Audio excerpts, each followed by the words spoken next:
Sir, si Martin Dino, sinabi niya, nakita niya sa list ni Presidente, merong 50 na celebrities. Ano yung plano niyong gawin doon? And on another matter, handa ba ang PNP sa sinasabi ng UN na mag-iimbestiga sila regarding extrajudicial killings? Unang-una doon sa mga artista. Yes, sir. Kung ibigay ng Presidente sa akin yung listahan na yon, gusto ko itukhang natin sila. Sige. Itutukhang natin, puntahan natin, sama kayo. Yes. Katukin natin sa kanya-kanyang bahay, kanya-kanyang TV station. Surrender na kayo, kasi identified kayo na user. Gano'n. Itukhang natin. Tinukhangan natin yung mga high-end subdivisions diyan. Sila pa na public figure sila. They should be open to the public. Huwag lalukuhin yung... Hindi pa nakukuha yung listahan, sir? Hindi pa. Hingin ko pa pag ibigay niya sa akin. Then, yung sa UN, kasi I've said, we are not hiding anything. We are open. Kung gusto na pumunta dito. Wala. Imbitahan ko sana sila para dapat inimbitahan natin sila before and after.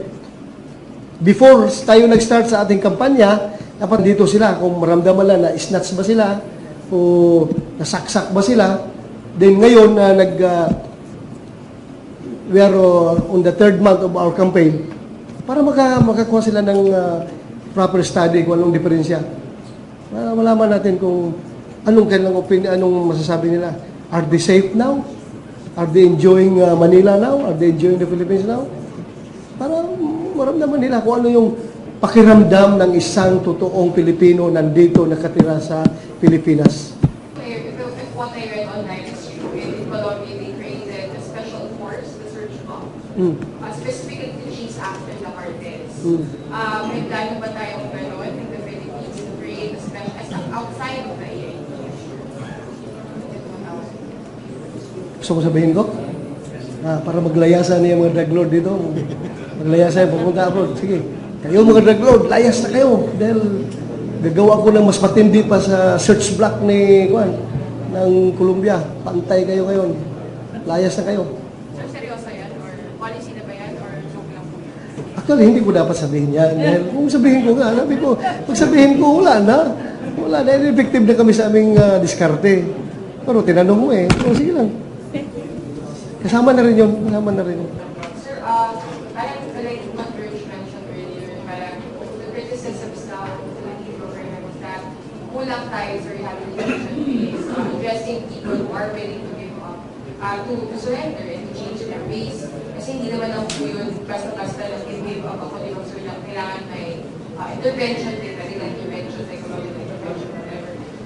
On the level of the cabinet, sir, with the president, with the other agencies involved, have there been talks on how to specifically address these? Given po, sir, may context pa na the budget, the budget doesn't provide funds specifically for the war itself. Inaamin naman talaga ng gobyerno yan, yung pagkukulang na yan. Talagang hirap tayo. Doon sa cabinet level, pinag-usapan niya doon kung paano makaput up. In fact, marami na tayong mga well-meaning friends from the community, lalong-lalo sa business sector, nagbibigay ng mga amount para magpagawa ng mga rehabilitation center. Pero ito'y long-term solution. Dahil mahaba pa ito. You cannot build the building in 2 months, in 3 months. So, years yan ang gagawin. But,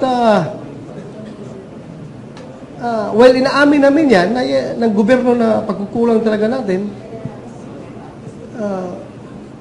what do the community expect us to do? We will stop, the police will stop from our tokhang operations. We will stop from implementing our double barrel, project double barrel. So, sa atin na yung may headway na tayo, sa atin yung momentum, i-stop tayo ngayon dahil sa criticism na yan, sige lang kayo papasurrender. Hindi naman nyo pala kayang i-rehabilitate yung mga tao. Anong gusto lang gawin namin? Please help us. Instead of criticizing the government, mag-isip kayo ng magandang paraan. Yung mga critics dyan, mag-isip kayo. Tulungan nyo kami. Huwag nyo kami sige criticize na sige kayo dyan magpapasurrender, hindi naman pala nyo kaya i-rehabilitate. So, anong gawin namin? Iiyak na lang kami? Hindi namin kaya, hinto na kami. So, anong mangyari ngayon? Dadami na naman ang krimen, Marami naman ang mamamatay, maraming marirape. At ang pinaka-importante doon, tuwang-tuwa na naman yung mga mayayaman na drug lord dahil tuloy ang negosyo nila. So I am in a quandary. Itong mga Pilipino na sige criticize sa amin, I am pleading to please help us instead of criticizing us. Pareho naman tayo Pilipino, gusto natin magkaroon ng magandang komunidad na safe para sa lahat. So magtulungan tayo. Inamin na nga namin, hindi talaga namin kaya. Wala kaming rehab facilities. So anong gawin natin? Hinto kami. It's impossible for us to stop. Kailangan gawin. Continue kami. It doesn't stop us. Nobody can stop us. Hi. Joseph Hinks of Al Jazeera. Sir, you mentioned that we could learn from some legislative measures of Colombia. Now, sir, do you plan to talk to Congress, maybe ask for help or propose some legislative measures that we probably can pattern from Colombia here in the country? Specifically, sir, you mentioned yung wiretapping law. We all know na naging sensitive before na maritime anti-war wiretapping law. So, ano po yung mga tingin nyo na ideal that we can pattern from Colombia? Kasi yung exemption natin sa Human Security Act natin, di ba? Ang exempted lang sa wiretapping law na pwedeng i-grant ng court is yung offenses committed in relation to terrorism. Yun lang. Hindi kasama yung drug trafficking at saka yung ibang malalaking heinous crimes. Ngayon, gusto natin isama lahat.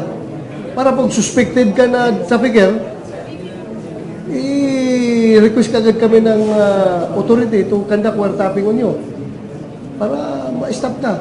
And yung nga, sinabi ko kanina, hindi na sa court nila hinihingi dahil very tedious yung process ng court. Sa kuwan na lang. Nakalagay talaga sa batas na doon lang sa prosecution, sa fiscal kumbaga, sila mag-request. Isa yan sa i-explore ko na posibilidad kung pwede. Yung nga, sabi ko nga, gagawing priority measures ni Presidente para mapabilis yung takbo ng mga batas na yan doon sa Congress. At saka yung kwan, yung forfeiture, dahil pag na-forfeit yung mga properties nila, malaking chance talaga na hindi na makabalik. Kaya yung mga drug lord na yan ngayon, nakakulong dyan sa Bilibid, na mamayagpag, sige pa rin sila negosyo dahil naka-imbak na sila malaking resources, nakapag-invest na sila, marami na silang investment, at kahit na naputol sila ngayon, after a while, halimbawa, pag nag-retire na ako, mapapalitan ako ng PNP na hindi ganun ka nagmamatigas sa drug campaign niya, or mag-retire sa presidente, mapapalitan siya ng presidente na ayaw lumaban sa drugs.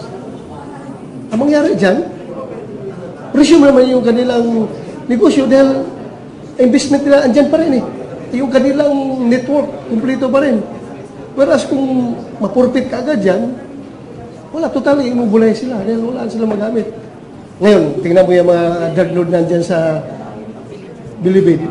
Studyuhan mo yan, dami yung nila mga investment sa labas. Pati na yung drug lord na nasa labas, mas lalo yun, mas marami silang investment. Joseph Hinks from Al Jazeera.